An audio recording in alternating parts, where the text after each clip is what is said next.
എല്ലാവർക്കും Dronacharya പെരുമ്പാവൂരിന്റെ current affairs revision ക്ലാസ്സിലേക്ക് സ്വാഗതം. ആദ്യം നോക്കാൻ പോണത് വിസൽ വിഴിഞ്ഞം ഇന്റർനാഷണൽ സീപോർട്ട് ലിമിറ്റഡ് തിരുവനന്തപുരം. വിഴിഞ്ഞം ഉൾപ്പെടുന്ന താലൂക്കാണ് നെയ്യാറ്റിൻകര. വിഴിഞ്ഞം സ്ഥിതി ചെയ്യുന്ന താലൂക്ക് നെയ്യാറ്റിൻകര. വിഴിഞ്ഞം തുറമുഖം സ്ഥിതി ചെയ്യുന്ന നിയമസഭാ മണ്ഡലമാണ് കോവളം.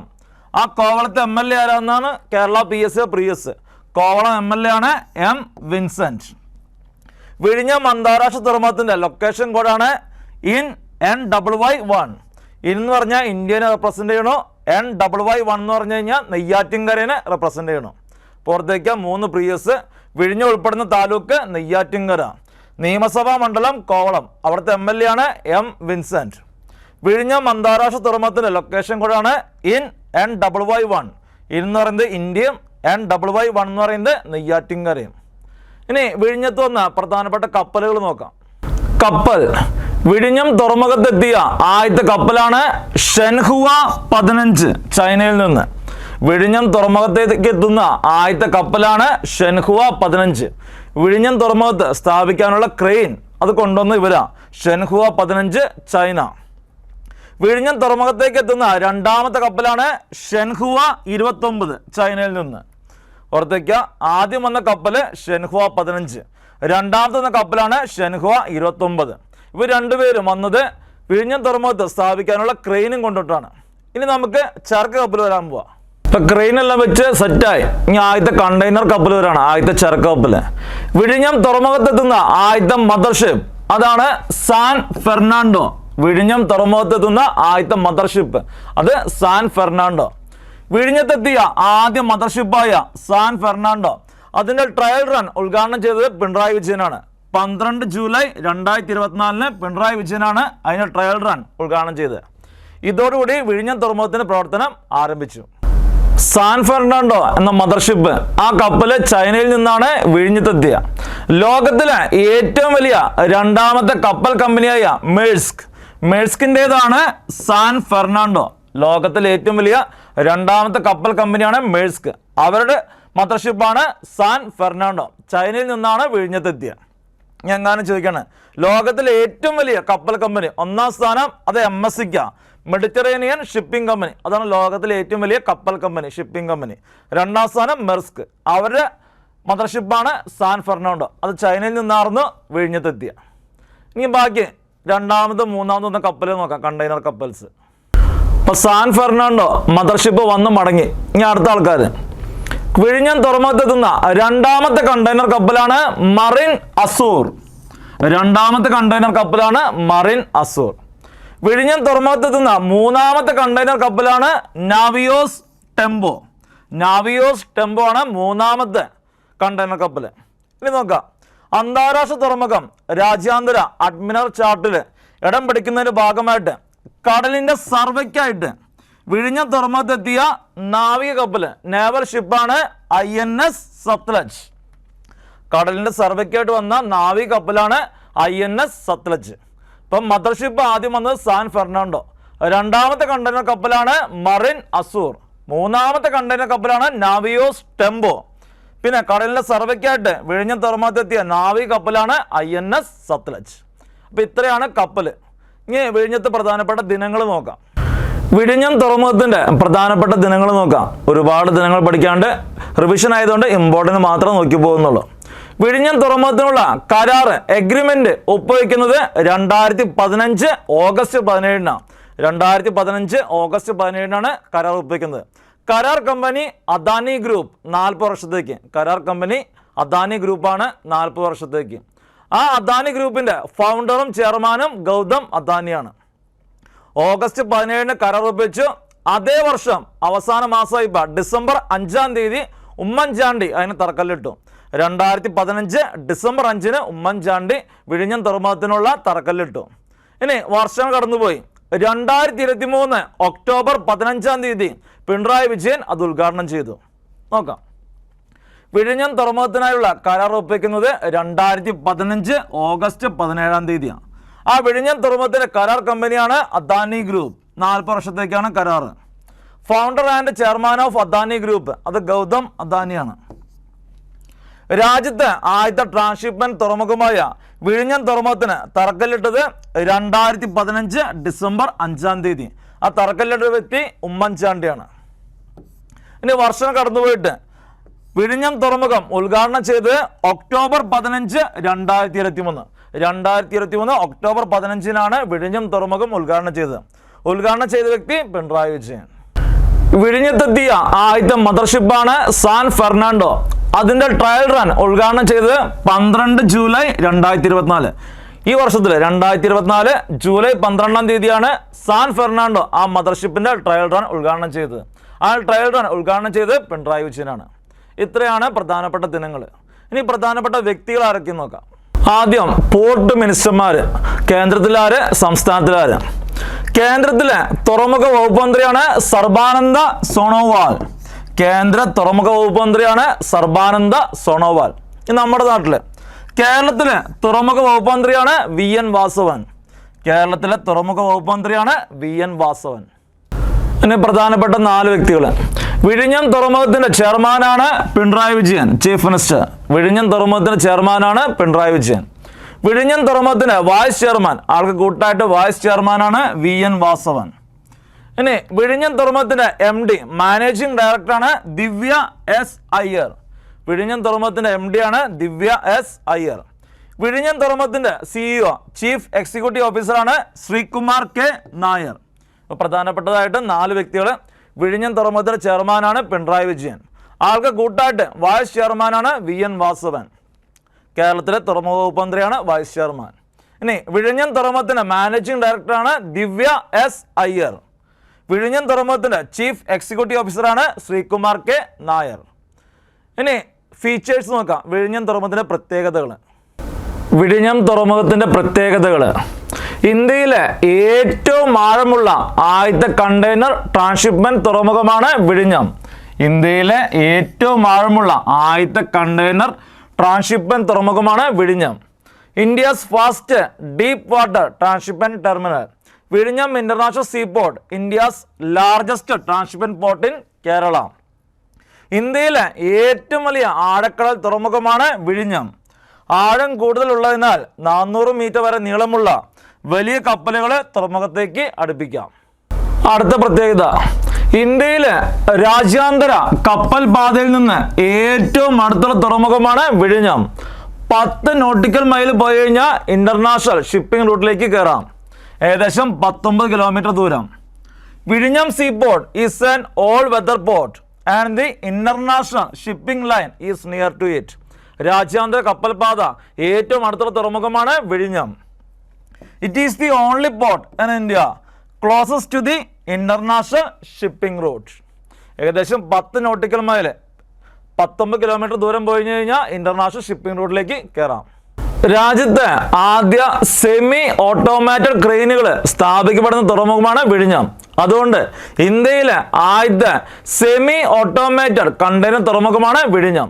അതുപോലെ ഓർത്തേക്കുക, പബ്ലിക് പ്രൈവറ്റ് പാർട്ണർഷിപ്പിൽ വന്ന തുറമുഖമാണ് വിഴിഞ്ഞം. രാജ്യത്തെ ആദ്യ സെമി ഓട്ടോമാറ്റഡ് ക്രെയിനുകൾ സ്ഥാപിക്കപ്പെടുന്ന തുറമുഖമാണ് വിഴിഞ്ഞം. അതുകൊണ്ട് ഇന്ത്യയിൽ ആദ്യത്തെ സെമി ഓട്ടോമാറ്റഡ് കണ്ടെയ്നർ തുറമുഖമാണ് വിഴിഞ്ഞം. അതുപോലെ തന്നെ പൊതു സ്വകാര്യ പങ്കാളിത്തോടെ പബ്ലിക് പ്രൈവറ്റ് പാർട്ണർഷിപ്പിൽ തുറമുഖ പദ്ധതിയാണ് വിഴിഞ്ഞം. ഇനി അടുത്താണ് investment. According to chief minister's statement, Kerala CMന്റെ സ്റ്റേറ്റ്മെന്റ് പ്രകാരം the total investment for the വിഴിഞ്ഞം പോർട്ട് 8,867 കോടി രൂപയാണ്. ആകെ ഇൻവെസ്റ്റ്മെന്റ് 8,867 കോടി. ഇനി വീതം: സ്റ്റേറ്റ് ഗവൺമെന്റിന്റെ ഇൻവെസ്റ്റ്മെന്റ് 5,595 കോടി. സെൻട്രൽ ഗവൺമെന്റിന്റെ ഇൻവെസ്റ്റ്മെന്റ് 812 കോടി. ആകെ ഇൻവെസ്റ്റ്മെന്റ് 8,867 കോടി. ഇനി വിഴിഞ്ഞം തുറമുഖത്തെ റെയിൽവേയുമായിട്ട് ബന്ധിപ്പിക്കണം. രാജ്യത്തെ 3ാമത്തെ വലിയ റെയിൽവേ ടണൽ വരാൻ പോകുന്നത് വിഴിഞ്ഞത്ത്. ആ റെയിൽ റൂട്ടാണ് വിഴിഞ്ഞം, വെങ്ങാനൂർ, പള്ളിച്ചൽ, ബാലരാമപുരം. ബാലരാമപുരമാണ് മെയിൻ റെയിൽവേ ലൈൻ.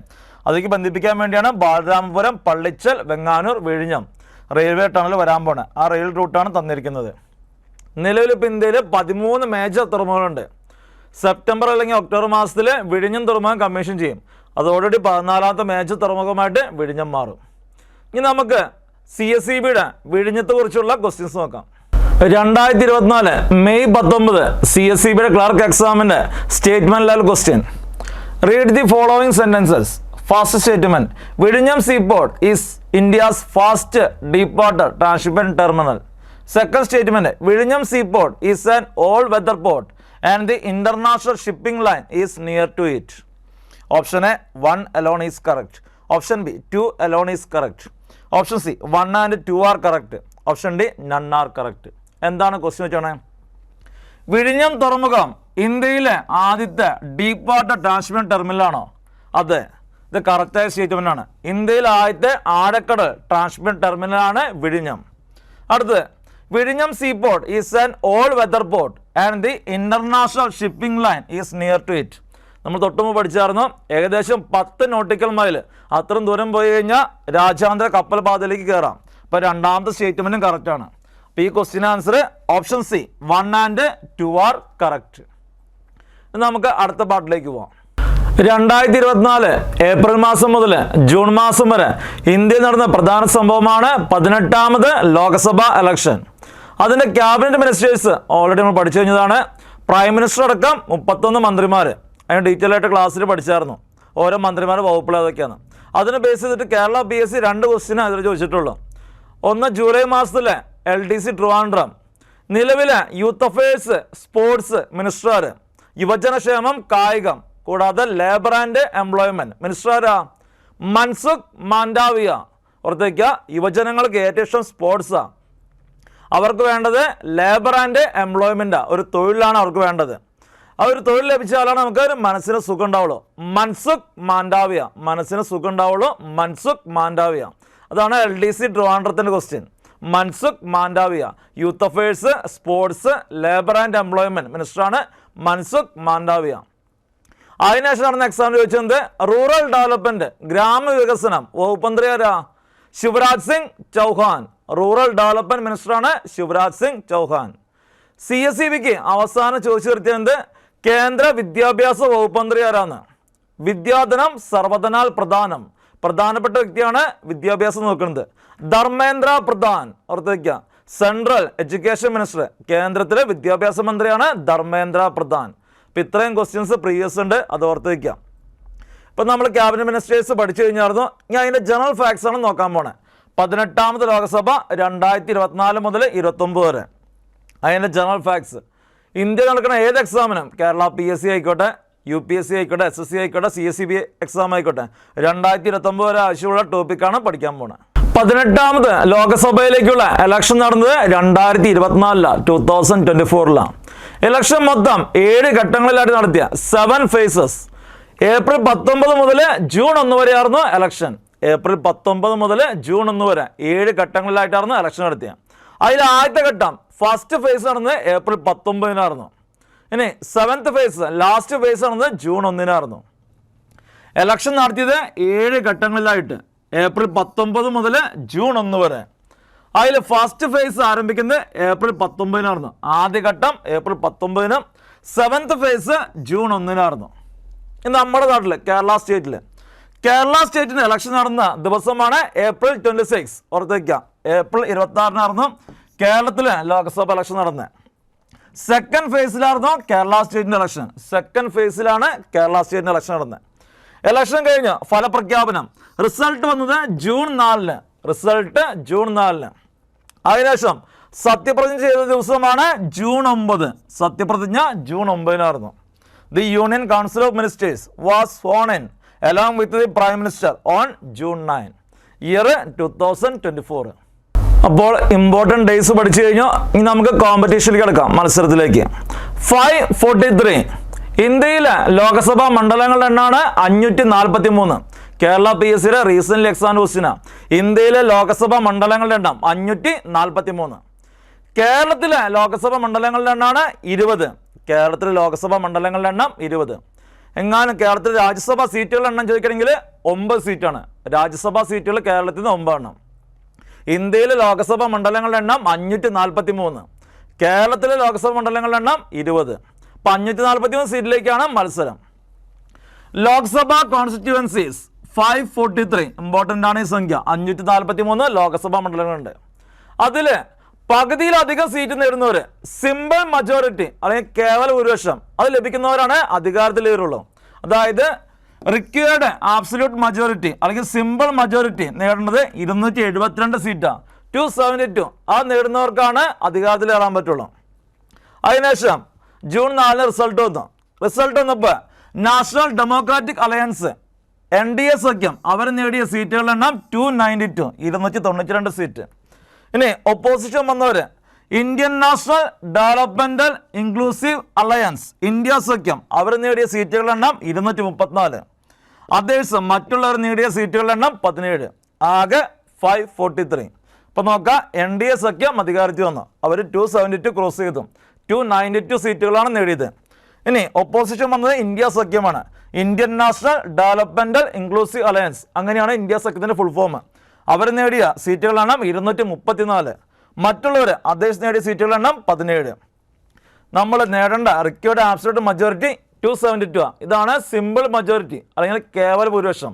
പകുതിയിലധികം സീറ്റ് പിടിക്കണം, ആകെ 543, അതിൻ്റെ പകുതി എന്ന് പറഞ്ഞാൽ 271. 272 സീറ്റ് നേടുന്നവർ ആരാണോ അവരാണ് അധികാരത്തിൽ വരാം. ഇപ്പോൾ NDA സഖ്യമാണ് അധികാരത്തിൽ വന്ന 292. ഇന്ത്യയിൽ 543 ലോക്സഭാ മണ്ഡലങ്ങളുണ്ട്. ഈ 543 പേരിൽ എത്ര പേരുണ്ട് വനിതകൾ? വനിതാ എംപിമാരുടെ എണ്ണം, total number of women MPs in 18th Lok Sabha, 18ാമത് ലോക്സഭയിൽ വനിതാ എംപിമാരുടെ എണ്ണം 74, 74 വനിതാ എംപിമാരുണ്ട്. ഇനി ലോക്സഭയിലേക്ക് മത്സരിക്കാനുള്ള മിനിമം പ്രായം 25 വയസ്സാണ്. 18ാമത് ലോക്സഭയിലെ ഏറ്റവും പ്രായം കുറഞ്ഞ MP, ലോകസഭ MP, ഏറ്റവും പ്രായം കുറഞ്ഞ ലോകസഭ MP പുള്ളിക്കാരി ഒരു സംഭവമാണ്, സാംഭവി ചൗധരി, ബീഹാറിൽ നിന്ന്. സാംഭവി ചൗധരിയാണ് 18ാമത് ലോകസഭയിലെ ഏറ്റവും പ്രായം കുറഞ്ഞ MP. സാംഭവി ചൗധരി പുള്ളിക്കാരി ഒരു സംഭവമാണ്, അങ്ങനെ ഓർത്ത് വയ്ക്കുക. സാംഭവി ചൗധരി, ബീഹാർ. 543 ലോകസഭാ മണ്ഡലങ്ങളിലേക്കും കട്ട കോമ്പറ്റീഷൻ. അപ്പോൾ ഏറ്റവും ഉയർന്ന ഭൂരിപക്ഷമാർക്ക്, ഏറ്റവും കുറഞ്ഞ ഭൂരിപക്ഷമാർക്ക്, അങ്ങനെയാണ് ക്വസ്റ്റ്യൻ പറഞ്ഞത്. Highest majority, won with the highest majority, ഏറ്റവും ഉയർന്ന ഭൂരിപക്ഷത്തിൽ വിജയിച്ച സ്ഥാനാർത്ഥിയാണ് ശങ്കർ ലാൽവാനി. അടിച്ചു കയറി വന്നു ശങ്കർ ലാൽവാനി. അദ്ദേഹം ഇൻഡോർ എന്നുള്ള MP ആണ്. ഇൻഡോർ മധ്യപ്രദേശിലാണ്. 11.72 ലക്ഷം വോട്ടിനാണ് വിജയിച്ചത് ശങ്കർ ലാൽവാനി. 18ാമത് ലോക്സഭയിലേക്കുള്ള ഇലക്ഷനിൽ ഏറ്റവും ഉയർന്ന ഭൂരിപക്ഷത്തിൽ വിജയിച്ച സ്ഥാനാർത്ഥിയാണ് ശങ്കർ ലാൽവാനി, ഇൻഡോർ MP ആണ്. ഇനി ഏറ്റവും കുറഞ്ഞ ഭൂരിപക്ഷത്തിൽ, won with the least majority, ഏറ്റവും കുറഞ്ഞ ഭൂരിപക്ഷം വിജയിച്ചത് രവീന്ദ്ര ദത്താറാം വൈഗർ. ഇത്തിരി ആള് വൈകി വന്ന വൈഗർ, രവീന്ദ്ര ദത്താറാം വൈഗർ. വൈകി വന്നെങ്കിലും അദ്ദേഹത്തെ ജനങ്ങൾ കയറ്റിവിട്ടു. മുംബൈ നോർത്ത് വെസ്റ്റ് എന്നുള്ള MP ആണ്. 48 വോട്ടിനാണ് വിജയിച്ചത്. പുറത്തേക്ക് ഏറ്റവും കുറഞ്ഞ ഭൂരിപക്ഷത്തിൽ വിജയിച്ച സ്ഥാനാർത്ഥിയാണ് രവീന്ദ്ര ദത്താറാം വൈഗർ. വൈകി വന്ന് 48 വോട്ടിന് വിജയിച്ചു. മുംബൈ നോർത്ത് വെസ്റ്റ് എന്നുള്ള MP ആണ്. ഇനി നമുക്ക് നമ്മുടെ നാട്ടിൽ പോവാം. കേരള സ്റ്റേറ്റിന്റെ ഇലക്ഷൻ നടന്ന് പഠിച്ചു കഴിഞ്ഞതാണ് 26 ഏപ്രിൽ 2024. 2024 ഏപ്രിൽ 26 നടന്ന ഇലക്ഷൻ. കേരളത്തിലെ വോട്ടർമാരുടെ എണ്ണം 2.7 കോടി. ഇനി കേരളത്തിലെ പോളിംഗ് പെർസെൻറ്റേജ്, വോട്ടിംഗ് പെർസെൻറ്റേജ് 71.16%, 71.16%. 71.16% ആൾക്കാരാണ് വോട്ട് ചെയ്തത്. ഏറ്റവും കൂടുതൽ പോളിംഗ് രേഖപ്പെടുത്തിയ മണ്ഡലം, ദി ഹയസ്റ്റ് ടേൺ ഔട്ട്, ഏറ്റവും കൂടുതൽ വോട്ടിംഗ് രേഖപ്പെടുത്തിയ മണ്ഡലമാണ് വടകര. ഇനി ഏറ്റവും കുറവ് പോളിംഗ് രേഖപ്പെടുത്തിയ മണ്ഡലം, ദി ലോവസ്റ്റ് ടേൺ ഔട്ട്, ഏറ്റവും കുറവ് വോട്ടിംഗ് രേഖപ്പെടുത്തിയ മണ്ഡലമാണ് പത്തനംതിട്ട. പുറത്തേക്ക് ഏപ്രിൽ 26 നടന്ന കേരള സ്റ്റേറ്റ് ഇലക്ഷൻ. ആകെ വോട്ടർമാരുടെ എണ്ണം 2.7 കോടി. ഇനി കേരളത്തിൻ്റെ പോളിംഗ് പെർസെൻറ്റേജ് ആണ് 71.16%. ഏറ്റവും കൂടുതൽ പോളിംഗ് രേഖപ്പെടുത്തിയ മണ്ഡലം വടകര. ഏറ്റവും കുറവ് പോളിംഗ് രേഖപ്പെടുത്തിയ മണ്ഡലമാണ് പത്തനംതിട്ട. കേരളത്തിലെ ലോക്സഭാ സീറ്റുകളുടെ എണ്ണം 20. കേരളത്തിലെ ലോക്സഭാ സീറ്റുകളുടെ എണ്ണം 20. അതിൽ റിസൾട്ട് വന്നപ്പോൾ UDFന് 18 സീറ്റ്, LDFന് 1 സീറ്റ്, BJPക്ക് 1 സീറ്റ്. ഇനി നമുക്ക് PSC ചോദിക്കുന്നത് ഈ 20 പേര് ഏത് മണ്ഡലങ്ങളിൽ നിന്നാണ് വിജയിച്ചത്? നമുക്കെല്ലാവർക്കും അറിയുന്ന കാര്യങ്ങളാണ്, എന്നാൽ ജസ്റ്റ് ഒന്ന് പറഞ്ഞു പോവാം. ലോക്സഭാ MPമാർ 20 പേര് വിജയിച്ചവർ: കാസർഗോഡ് നിന്ന് രാജ്മോഹൻ ഉണ്ണിത്താൻ, കണ്ണൂരിൽ നിന്ന് K സുധാകരൻ, വടകര ഷാഫി പറമ്പിൽ, വയനാട് രാഹുൽ ഗാന്ധി. ഓർത്തേക്ക, രാഹുൽ ഗാന്ധി 2 മണ്ഡലങ്ങളിൽ നിന്ന് മത്സരിച്ചിരുന്നു, റായ്ബറേലിയിൽ നിന്നും അതുപോലെ വയനാട്ടിൽ നിന്നും. അദ്ദേഹം നിലനിർത്തിയ സീറ്റ്, റിട്ടേൺ ചെയ്ത സീറ്റ് റായ്ബറേലിയ, ഉത്തർപ്രദേശിലെ റായ്ബറേലിയാണ് നിലനിർത്തിയ സീറ്റ്. കോഴിക്കോട് നിന്ന് MK Raghavan, Malappuram ET Muhammad Basheer, Ponnani Abdussamad Samadani, Palakkad VK Sreekandan, Alathur K Radhakrishnan. LDFന് നേടിയ സീറ്റ് K രാധാകൃഷ്ണൻ. അദ്ദേഹം ഏത് മണ്ഡലത്തിൽ നിന്ന് വിജയിച്ച്? ആലത്തൂർ.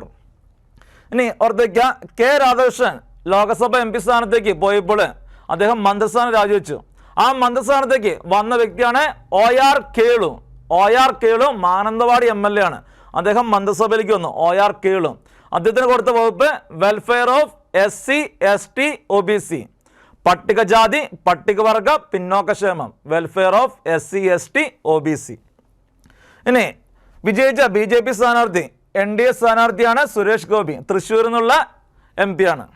ഇനി ചാലക്കുടി ബെന്നി ബെഹനാൻ, എറണാകുളം ഹൈബി ഈഡൻ, ഇടുക്കി ഡീൻ കുര്യാക്കോസ്, കോട്ടയം ഫ്രാൻസിസ് ജോർജ്, ആലപ്പുഴ KC വേണുഗോപാൽ, മാവേലിക്കര കൊടിക്കുന്നിൽ സുരേഷ്, പത്തനംതിട്ട ആന്റോ ആന്റണി, കൊല്ലം NK പ്രേമചന്ദ്രൻ, ആറ്റിങ്ങൽ അടൂർ പ്രകാശ്, ശശി തരൂർ തിരുവനന്തപുരം. അപ്പോൾ ഓർത്തേക്ക, ഒരു വ്യക്തിനെ എന്നിട്ട് അവർ ഏത് മണ്ഡലത്തിൽ നിന്നാണ് 18ാമത് ലോകസഭയിലേക്ക് വിജയിച്ച്? ഓർത്തേക്ക, K രാധാകൃഷ്ണൻ. K രാധാകൃഷ്ണൻ ഏത് മണ്ഡലത്തിൽ നിന്നാ? ആലത്തൂർ. ഇനി മജോറിറ്റി നോക്കാം, ഭൂരിപക്ഷം. Won with the highest majority, കേരളത്തിലെ ഏറ്റവും കൂടിയ ഭൂരിപക്ഷത്തിൽ വിജയിച്ച സ്ഥാനാർത്ഥിയാണ് രാഹുൽ ഗാന്ധി. രാഹുൽ ഗാന്ധി വയനാട്ടിൽ നിന്ന് വിജയിച്ചു. മജോറിറ്റി 3,64,422 വോട്ടിനാണ് വിജയിച്ചത്. ഓർത്തേക്ക, രാഹുൽ ഗാന്ധി 2 മണ്ഡലങ്ങൾ മത്സരിച്ചിരുന്നു. റായ്ബറേലിയിലും അദ്ദേഹം വിജയിച്ചു. അപ്പം അദ്ദേഹം നിലനിർത്തിയ സീറ്റാണ് റായ്ബറേലി, ഉത്തർപ്രദേശ്. ഇനി ഏറ്റവും കുറഞ്ഞ ഭൂരിപക്ഷത്തിൽ കേരളത്തിൽ വിജയിച്ചത് won with the least majority, അത് വിജയിച്ചത് അടൂർ പ്രകാശ്. അടൂർ പ്രകാശിന്റെ മണ്ഡലം ആറ്റിങ്ങൽ.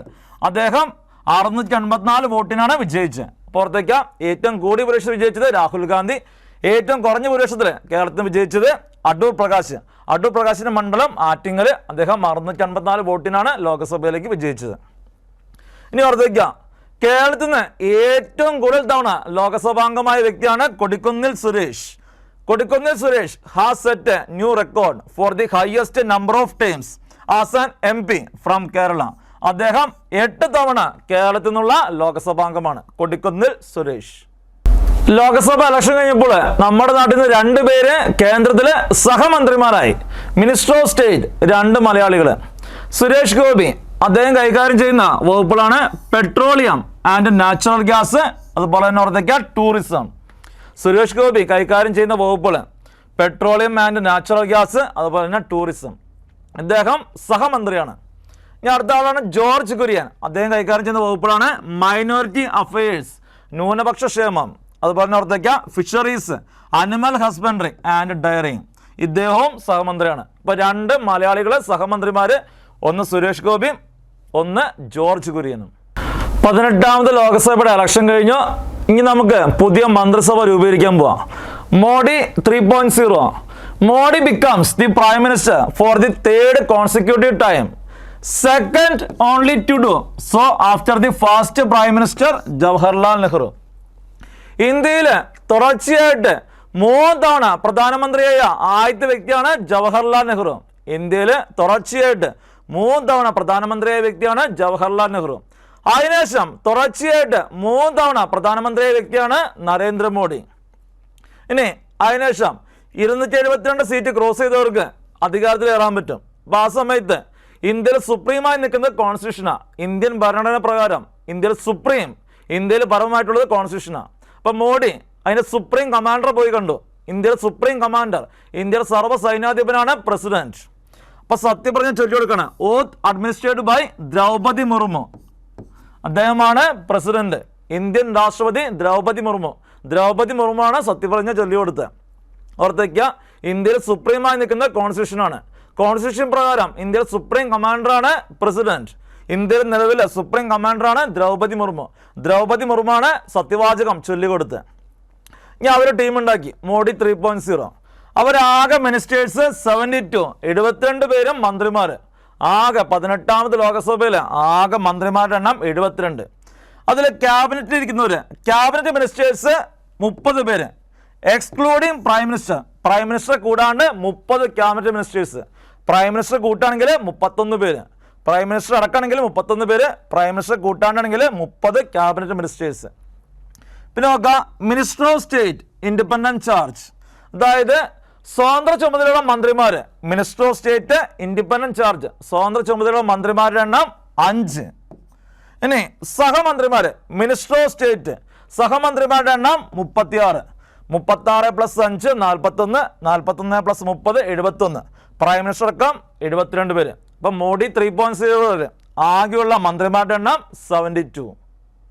ആകെ 72 മന്ത്രിമാര്. ആ 72 മന്ത്രിമാരില് 7 പേര് വനിതാ മന്ത്രിമാര്, വുമൺ മിനിസ്റ്റേഴ്സ് 7 പേര്, 7 പേര് വനിതാ മന്ത്രിമാര്. ആ 7 വനിതാ മന്ത്രിമാരിൽ നിന്ന് 2 പേര് ക്യാബിനറ്റ് മിനിസ്റ്റേഴ്സാ, 2 വനിതകള് ക്യാബിനറ്റ് മിനിസ്റ്റേഴ്സാ. അവരാണ് നിർമ്മല സീതാരാമനും അന്നപൂർണ ദേവിയും. നിർമ്മല സീതാരാമനും അന്നപൂർണ ദേവിയും ക്യാബിനറ്റ് മിനിസ്റ്റേഴ്സാണ്. അപ്പോൾ വനിതകളുടെ കാര്യം ഒറ്റയടിക്ക് പറയാം. 543 ലോകസഭ മണ്ഡലങ്ങളുണ്ട്. അതിന് 74 വനിതാ എംപിമാർ ജയിച്ചു കയറി. 74 വനിതാ എംപിമാരുണ്ട്. 74 വനിതാ എംപിമാരിൽ മന്ത്രിസഭ ഉണ്ടാക്കിയപ്പോൾ അതിൽ നരേന്ദ്രമോദി കൂട്ടിയത് 7 വനിതകളെയാണ്. 7 വനിതാ മന്ത്രിമാരുണ്ട്. ആ 7 വനിതാ മന്ത്രിമാരിൽ നിന്ന് 2 പേര് ക്യാബിനറ്റിലുണ്ട്. ആ 2 പേരാണ് നിർമ്മല സീതാരാമനും അന്നപൂർണ ദേവിയും. പിന്നെ ഓർത്തേക്ക 18ാമത് ലോകസഭയിൽ ഏറ്റവും പ്രായം കുറഞ്ഞ MP അത് വനിതയാണ്. ആളൊരു സംഭവമാണ്. സാംഭവി ചൗധരി ബീഹാറിൽ നിന്ന്. ആ പുള്ളിക്കാരിയാണ് ഏറ്റവും പ്രായം കുറഞ്ഞ MP. 18ാമത് ലോകസഭയുടെ ഇമ്പോർട്ടൻ്റ് വ്യക്തികൾ ആരൊക്കെ നോക്കാം. 18ാമത് ലോകസഭയിലെ സ്പീക്കറാണ് ഓം ബിർള. 18ാമത് ലോകസഭയുടെ സ്പീക്കറാണ് ഓം ബിർള. സ്പീക്കർ സ്ഥാനത്തേക്ക് മത്സരിച്ച മലയാളിയായിരുന്നു കൊടിക്കുന്നിൽ സുരേഷ്. വോയിസ് വോട്ടോടെ ഓം ബിർളയാണ് വിജയിച്ചത്. ഇപ്പോൾ 18ാമത് ലോകസഭയുടെ സ്പീക്കറാണ് ഓം ബിർള. സ്പീക്കർ സ്ഥാനത്തേക്ക് മത്സരിച്ച മലയാളിയാണ് കൊടിക്കുന്നിൽ സുരേഷ്. ഡെപ്യൂട്ടി സ്പീക്കർ ഇല്ല, നെൽ വാക്കൻ്റ് ആണ്. ഇനി പ്രോട്ടേം സ്പീക്കർ പദവി വഹിച്ച വ്യക്തിയാണ് ഭർതൃഹരി മഹതാബ്. പ്രോട്ടേം സ്പീക്കർ പദവി വഹിച്ച വ്യക്തിയാണ് ഭർതൃഹരി മഹതാബ്.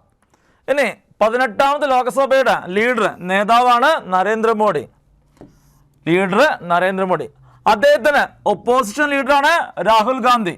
ആഫ്റ്റർ 10 years 2014 ശേഷം ആദ്യമായിട്ട് ഒപ്പോസിഷൻ ലീഡർ വരുന്നത് 2024 അപ്പോൾ ഒപ്പോസിഷൻ ലീഡറാണ് രാഹുൽ ഗാന്ധി. ഇന്ത്യ സഖ്യത്തിന്റെ നേതാവാണ്. ഇനി നിലവിലെ സെക്രട്ടറി ജനറലാണ് ഉത്പൽ കുമാർ സിംഗ്. പുറത്തേക്ക് ചോദിക്കാൻ സാധ്യതയുള്ള 6 പേര്. 18ാമത് ലോകസഭയുടെ speaker Om Birla. Deputy speaker ഇല്ല, നിൽ വാക്കൻ്റ് ആണ്. പ്രോട്ടേം സ്പീക്കർ പദവി വഹിച്ച വ്യക്തിയാണ് ഭർതൃഹരി മഹതാബ്. ഇനി ലീഡർ ഓഫ് ദി ഹൗസ് ആണ് നരേന്ദ്രമോദി. അദ്ദേഹത്തിന് ഒപ്പോസിഷൻ ലീഡറാണ് രാഹുൽ ഗാന്ധി. സെക്രട്ടറി ജനറലാണ് ഉത്പൽ കുമാർ സിംഗ്.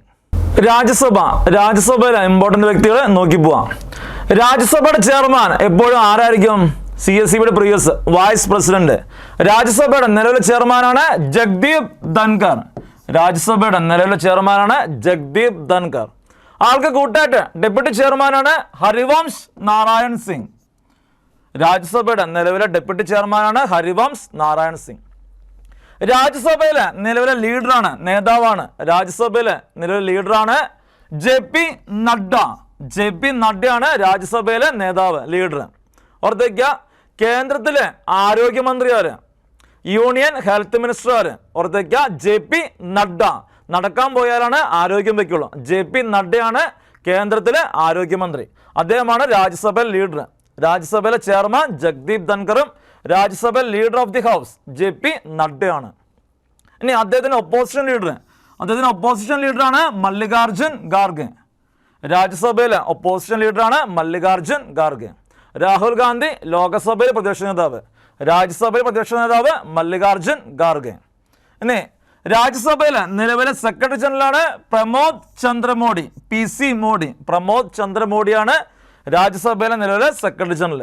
പുറത്തേക്ക് രാജ്യസഭയുടെ ചെയർമാൻ എപ്പോഴും വൈസ് പ്രസിഡന്റ് ആയിരിക്കും. ഇപ്പോഴത്തെ വൈസ് പ്രസിഡന്റാണ് ജഗ്ദീപ് ധൻകർ. ആൾക്ക് കൂട്ടായിട്ട് ഡെപ്യൂട്ടി ചെയർമാനാണ് ഹരിവംശ് നാരായൺ സിംഗ്. രാജ്യസഭയിലെ നിലവിലെ നേതാവ് ലീഡർ ഓഫ് ദി ഹൗസ് ആണ് JP നഡ്ഡ. യൂണിയൻ ഹെൽത്ത് മിനിസ്റ്ററാണ് JP നഡ്ഡ. അദ്ദേഹത്തിന് ഒപ്പോസിഷൻ ലീഡറാണ് മല്ലികാർജുൻ ഖാർഗെ. രാജ്യസഭയിലെ നിലവിലെ സെക്രട്ടറി ജനറലാണ് പ്രമോദ് ചന്ദ്രമോദി. ഇനി നമ്മുടെ നാട്ടിലെ നിയമസഭ 15ാമത് കേരള നിയമസഭ, 15th കേരള ലെജിസ്ലേറ്റീവ് അസംബ്ലി. 15ാമത് കേരള നിയമസഭയുടെ നിലവിലെ സ്പീക്കറാണ് AN ഷംസീർ. നിലവിലെ സ്പീക്കർ AN ഷംസീർ. ആൾക്ക് കൂട്ടായിട്ട് ഡെപ്യൂട്ടി സ്പീക്കറാണ് ചിറ്റയം ഗോപകുമാർ. ആൾക്ക് കൂട്ടായിട്ട് ഡെപ്യൂട്ടി സ്പീക്കറാണ് ചിറ്റയം ഗോപകുമാർ. ഇനി പ്രോട്ടേം സ്പീക്കർ പദവി വഹിച്ച വ്യക്തിയായിരുന്നു PTA റഹീം. പ്രോട്ടേം സ്പീക്കർ പദവി വഹിച്ച വ്യക്തിയാണ് PTA റഹീം. ഓർത്ത് വയ്ക്കുക, പ്രോട്ടേം. ഈ ക്വസ്റ്റ്യൻ വരുമ്പോൾ ഒരു 3 പേര് ഓപ്ഷനിൽ വരും, തെറ്റിക്കരുത്. സ്പീക്കറാണ് AN ഷംസീർ. ആൾക്ക് കൂട്ടായിട്ട് ഡെപ്യൂട്ടി സ്പീക്കറാണ് ചിറ്റയം ഗോപകുമാർ. പിണറായി വിജയൻ 2020 സമ്മേളിച്ചപ്പോൾ അന്ന് പ്രോട്ടേം സ്പീക്കർ പദവി വഹിച്ച വ്യക്തിയാണ് PTA റഹീം. പ്രോട്ടേം ഓർത്തേക്കുക, PTA റഹീം. ഇനി 15ാമത് കേരള നിയമസഭയുടെ ലീഡറാണ്, ലീഡർ ഓഫ് ദി ഹൗസ് ആണ് പിണറായി വിജയൻ. അദ്ദേഹത്തിന് ഒപ്പോസിഷൻ ലീഡറാണ് VD Satheesan. Leader of the house Pinarayi വിജയനും അദ്ദേഹത്തിൻ്റെ ഒപ്പോസിഷൻ ലീഡറാണ് VD സതീശനും. ഇനി 15ാമത് കേരള നിയമസഭയിലെ നിലവിലെ സെക്രട്ടറിയാണ് N കൃഷ്ണകുമാർ. 15ാമത് കേരള നിയമസഭയുടെ നിലവിലെ സെക്രട്ടറിയാണ് N കൃഷ്ണകുമാർ. നിയമസഭയുടെ സെക്രട്ടറിയാണ് N കൃഷ്ണകുമാർ. കേരളത്തിന് ചീഫ് സെക്രട്ടറി ആരെന്ന് ചോദിച്ചു കഴിഞ്ഞാൽ V വേണുവാണ്. കേരള ചീഫ് സെക്രട്ടറി V വേണുവാണ്. കേരള നിയമസഭയുടെ 15ാമത് കേരള നിയമസഭയുടെ നിലവിലെ സെക്രട്ടറിയാണ് N കൃഷ്ണകുമാർ. കേരളത്തിന് ചീഫ് സെക്രട്ടറി V വേണുവാണ്. ഇനി ഗവൺമെന്റിന്റെ ചീഫ് വിപ്പാണ് N ജയരാജ്. അപ്പം ഇത്രയുമാണ് പ്രധാനപ്പെട്ട കാര്യങ്ങൾ. 18ാമത് ലോകസഭയുടെ ഒരുപാട് കാര്യങ്ങളുണ്ട്. റിവിഷൻ ആയതുകൊണ്ട് ഇമ്പോർട്ടൻറ്റ് പോയിന്റ്സ് മാത്രമേ പറഞ്ഞു പോയിട്ടുള്ളൂ. ഈ 18ാമത് ലോകസഭയുടെ ഇലക്ഷൻ നടക്കുന്ന സമയത്ത് സെൻട്രൽ ചീഫ് ഇലക്ഷൻ കമ്മീഷണർ ആരായിരുന്നു? നിങ്ങൾ തന്നെ പ്രിയസ് ആണ്, Rajeev Kumar. Central chief election commissioner ആയിരുന്നു രാജീവ് കുമാർ. അപ്പോൾ അടുത്ത ക്ലാസ്സിൽ അടുത്തൊരു കറണ്ട് അഫയേഴ്സ് റിവിഷൻ ക്ലാസ്സായിട്ട് കാണാം. അതുവരെ എല്ലാവർക്കും താങ്ക് യു വെരി മച്ച്.